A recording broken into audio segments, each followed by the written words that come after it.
how to turn on background video in Spotify. Hey everyone, welcome back to the channel.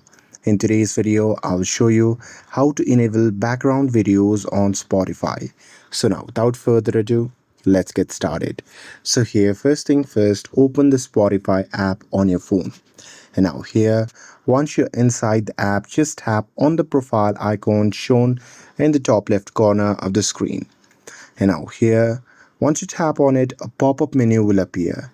In that menu, just select Settings and Privacy. Now next, you can just tap on Content and Display option. And now here, once you see the interface like this, simply scroll down until you see the canvas option. And here, once you've found that option, what you can do is you can simply toggle on that particular canvas option. And here with that, now you can simply go back and play a song that supports canvas.